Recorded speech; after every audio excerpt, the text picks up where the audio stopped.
Hey guys, it's Melissa here from melissaoatman.com. Welcome to another episode of Awaken Your Inner Awesomeness. I'm so delighted you're here with me today. Today, I'm going to be talking to you about something that is truly important, and that is honoring people in your life who bring you challenges, who bring you conflict, who bring you struggle. Now, I know you're sitting here thinking, what? Why would I want to honor those people? Why do I even want those people in my life? And I get it. I was you. I spent the entire time being a single parent, being frustrated and wanting my ex just gone. Like, I just wanted to not have to deal with him anymore. He was super frustrating and it was always a challenge. And I just remember so many times thinking, why do I have to deal with him? Why is it like this? But I was watching a show last night, and it was a really interesting show. It was called Life to Afterlife. I Died, Now What? And they had several mediums on and just different experts talking about what happens when we die. And people are on there talking about their near-death experiences, and some people are just mediums who are relaying things that they have learned since working as mediums and working with people who have crossed over. And one person said something that I thought was super profound. And by the way, if you want to watch the special, it's free. If you go to Tubi, T-U-B-I, and it might be on other apps as well, but Tubi is a free app that you can go to and you can just look up, again, Life to Afterlife. I Died, Now What? And one of the women on there who was a medium, she said, and I just thought it was the most profound thing. It was funny, but it was also super profound. What she said was, honor the jackasses in life because they are your greatest teachers. And I just thought, that is so true. You know, we have people that bring us conflict. They bring us strife. They bring us struggle. They challenge us. But those are the times that we learn the most. For example, with my ex, the whole time making it difficult to co-parent, what I learned was, number one, there are some times that I just have to let the small stuff go and just ignore it. Because if I'm constantly getting worked up over the little things, first of all, he enjoyed that. That was like a game to him. It robbed me of my inner peace and it didn't do anything useful. But the other thing was it taught me that I need to set boundaries and stand up for things when I think it's important. And I had to do that a lot. I had to do that a lot in that relationship. I had to use my voice. I had to stand up for myself. And I had to learn how to voice what I want, and not just voice it, but be willing to back that up as well. And that was really difficult. When you're dealing with someone who's a bully, it is really hard to stand up for yourself, especially if you don't like conflict. And I am one of those people who does not like conflict. When I was a child, my parents divorced when I was 3, and I always felt like I was like in the middle and trying to please this parent, trying to please that parent. And I was a middle child anyway, so I was my role became the peacekeeper, even though I never wanted that role. I hated that role. That was the role that I took on. And I think a lot of middle children just naturally take on that role of being the peacekeeper. But it does a lot of things. It really lends itself to helping people become natural people pleasers. And that's not a good thing because we learn to just blend in. We learn to accept things that we don't like simply for the sole purpose of having peace and keeping the peace. And sometimes you have to disturb the peace. Sometimes it's more important not to have peace because you're teaching people how to treat you. And if you constantly lay down, go into the background, they say a lot of middle children feel like they are not seen or heard. If you constantly are the people pleaser and you just try to go with the flow in order to make things peaceful in your home, you are going to be the one that ends up being resentful and bitter. And all of those resentful, angry, bitter emotions build up and they can really hurt you both emotionally and physically. And you're not learning how to use your voice or how to speak your truth. And those are one of the most important lessons we can learn in life, is how to set healthy boundaries for ourselves, how to speak our truth, because we are, in essence, teaching others what is acceptable behavior and what is not. And when we just allow everyone to walk all over us and we become these doormats, it's not okay. So sometimes those jackasses, I love that, honor the jackasses in your life, because sometimes those jackasses come in to teach you a very valuable lesson. And we learn so many different kinds of lessons.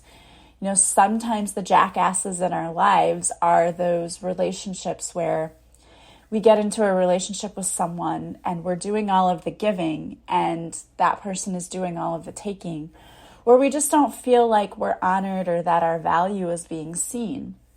And in those cases, we are learning to value ourselves first and to not accept anyone who doesn't also see our value and see our worth. I started dating someone not that long ago, and I kept saying to this person, like, I don't want to take things, like, I don't want to move quickly. I want to take things slowly, because I have a habit, and I know this, and it's something that I've tried to work on, of falling really quickly for someone and then losing myself in the relationship, because then I would go into that people-pleasing role and end up giving away more than I was receiving. And so in order to help myself stop doing that, I've realized, like, you have to slow down. You have to take things at a slower pace. Like, don't allow someone to just rush you into a relationship, because that is exactly what happens. When you rush into something, you lose yourself in it. So I kept telling this person, look, you're like going way too fast, like, slow down. We'd only been on a few dates, and it had been like a week, and it was like, you're girlfriend material, and I can see you for the rest of my life, and blah, blah, blah. And it was just going on and on. And I was very uncomfortable. You know, I kept saying, okay, slow down. Oh yeah, yes, I will. You know, so he would say yes, and then go right back to the same stuff. So finally I just had to walk away, because I'm like, you know, you're not listening and your actions are not aligned with what you're saying. And I'm not going to allow you to do that. Like, I don't feel comfortable, and I'm not going to be in a relationship with someone where I don't feel comfortable, because you don't listen. So I had to walk away from that. And even though walking away it sucks sometimes, we have to do that in order to respect ourselves and to not sell out to someone else and just say, oh yeah, I'm going to go ahead and rush into this because you want me to. I'm not doing that. I'm going to honor myself, because the moment that we don't do what we want to do, we are dishonoring ourselves. We are abandoning our own needs and wants for the sake of someone else. And that's a big lesson that a lot of people have to learn in life, is I have to be true to me. And every time I do something I don't want to do, I am dishonoring my own wants and needs. And my own wants and needs are just as important as anybody else's. And I need to start honoring myself. So that was a big lesson too. And it's a difficult one to learn, because we don't want to be abandoned. But the truth is, we can never truly be abandoned if we have ourselves. If we love ourselves, we know that the universe fully supports us. It's understanding that we can trust ourselves. It's only when we act inauthentically that we cannot trust ourselves, because what we're doing is we're not being true to who we are, and we are placing everyone else's needs and wants above our own, or we're doing things because we think that we should be a certain way, act a certain way, look a certain way. The truth is, you have to get so comfortable with yourself that it doesn't matter what other people think. That takes a lot, because there are still times that I struggle with that, when I think, well, this person thinks that I'm not capable, or they think this or they think that. We have to let that go, because it doesn't matter what anyone else thinks. If we don't love ourselves, if we're not comfortable with ourselves, we're not going to be comfortable with anyone else. You have to work on that relationship that you have with yourself. And a lot of times those jackasses come into our lives to teach us many things. And a lot of times too, it's to teach us what we don't want, right? That person that came in was trying to rush me through everything, taught me that I don't want to be with someone who doesn't listen and who doesn't honor my feelings or what I want. Because what I was asking for was a valid thing. I wasn't asking for anything incredibly crazy. And yet I was being met with resistance. So those who bring resistance to us are teaching us lessons like, this is not how I want to be. This is not how I want this situation to be. This is not the right fit for me. I need to stand up for myself. It helps us to see more clearly what we do want and what we don't want. And those are really important things because for many of us, we go through life and we really don't know what we want.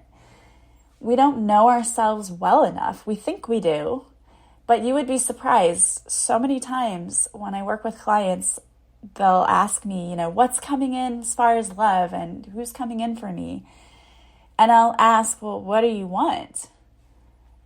And there's silence because they don't really know. You need to know what it is you want and what you're looking for. And when I say that, I don't mean someone who's 6'4" and has dark hair and blue eyes. That's not what I'm saying. What do you want characteristically in a person? How do you want a person to make you feel? I want someone who makes me feel valued, who makes me feel loved, who makes me feel safe, who makes me feel what? Those are the things that we need to look at. And same thing, like if you're looking for a dream job, how do you want that job to make you feel? I want to feel like I have the freedom to be creative. I want to feel like I have flexibility. I want to feel supported. I want to have coworkers who are willing to collaborate and to get along. Because in a lot of cases, we end up in jobs where we don't have any of that. So what is it that you're looking for? A lot of times these people come into our lives to teach us what we want and what we don't want. So when you are faced with someone in your life who is being a jackass, start asking yourself the questions. What is this person teaching me? Because there is a lesson there somewhere. I will guarantee you that there is a lesson and that this person did come into your life. They are bringing resistance into your life in order to teach you something. If we just had no resistance in life, if we were going through life and everything was just sunshine and rainbows every single day, you wouldn't learn anything because you'd be like, oh, this is so blissful. And I think one of the biggest problems is that, and in this special, all of these mediums said that when we go to the other side, it's so blissful and so happy, and there are colors you've never even seen before, and everything is so beautiful. And when we get here, we get to Earth, everything changes because everything is so heavy. We can't be in 15 different places at one time. We can't communicate telepathically. So everything feels like a struggle. It feels like a chore. It feels like an uphill battle. And those of us who have gone through awakenings, we understand this even greater than other people because we know where we came from. We know how things are supposed to be. And we know how different it truly is once we get here. But this is like a school, and we came here to learn. So it's important that we stick to this school and continue to learn because we take that information with us and we're adding it to the entire collective consciousness. And so it's actually helping to raise the vibration of the entire planet. And it's important for us to do the work, but it's not always easy. But that's why it's important. And those nemesises, the people that come into your life to really stir things up, we need those people. And on the other side, they're part of our soul family, and we've made these contracts. And whether you believe it or not, or you it's different on the other side. And we have agreed to come here to experience these things. And believe me, I tell myself over and over again, why would I want to come here and experience the things that I have? But I understand that they've taught me a great deal and helped shape me to be the person that I am. And I wouldn't have gone through spiritual awakenings if I didn't have people put in my path who were constantly making me question everything and wonder why it has to be this way. And I'm sure that you probably have people in your own life who are doing the same for you. So honor the jackasses in your life because they are teaching you something. They are your greatest teachers. And again, when you feel frustrated because you're dealing with a jackass, ask yourself, what is this person teaching me? If it's to stand up for yourself, then start doing that. Once we start learning those lessons, we don't have to keep going through them over and over again. But it is the act of understanding what the lesson was so that we can understand how to pass that test. When that test comes up, we're prepared, we're ready, we'll pass it. So when that person comes in who wants you to dishonor yourself by going against your own wishes and your own desires, you now know that, no, I'm going to stand up for myself and I'm not going to do that. I'm going to honor what I want and who I truly am. I'm just as important as anybody else. In fact, more important. And I'm not saying that in a conceited way. You're more important. And what you want is more important. And we have to start understanding that and learning how to stand up for ourselves. All right, well, I hope that made sense to you. And I wanted to pull a couple of cards for you today. So the first card I pulled is from the Divine Whispers deck, which is the deck that I created. And this deck is still available on my website if you're interested in purchasing it, if you have not already. And it is releasing pain. The universe is asking you to release some emotional pain in your life right now. You are holding on to something down deep. This pain is showing up in your life in other ways. You may be experiencing physical pain, or you may be feeling emotional symptoms such as depression or anxiety. This is also affecting your other relationships. It's time to acknowledge the pain, forgive what caused it, and let it go. You are a beautiful soul, and the universe does not want you to struggle. You can't live your best life if you are holding on to feelings of hurt, pain, resentment, or more. Let it go, my beloved, knowing that there is a purpose in every pain, but what comes after the pain is beautiful. And there is a prayer in this card to Archangel Raphael. It says, "Dear Archangel Raphael, I am struggling right now to release pain from my life. Please fill me from head to toe with your incredible healing energy. As your energy moves through my body, may it remove any and all emotional pain that I may be holding on to. May that pain be replaced with peace. Amen." And then the next card is from the Soul Truth deck by Brianne Hovey. And it's, "Am I afraid to be seen? The world doesn't want you to hold back any longer. Time to shine your unique light on the world. You were made from love, and from love you are whole. There is no more hiding. There is no more shame. There is only truth. Live naked and free. Today's soul action is, what parts of me do I hide so I can be socially accepted and fit in? Am I being authentic? Do I allow myself to be all of me? What do I need to feel so I can be safe to be seen?" And then journal your answers. All right, guys. Well, I love those messages. And absolutely, we need to release pain that those jackasses in our life cause us and take the lesson, but the pain we can leave behind. And also, don't be afraid to stand up for yourself, be seen and be heard, ask for what you want and what you need, and don't give up until you get it. All right, I hope you guys have a beautiful day from wherever you're listening. As always, I am sending you so much love and light. I hope you have a beautiful day, and I will talk to you soon. Bye, guys.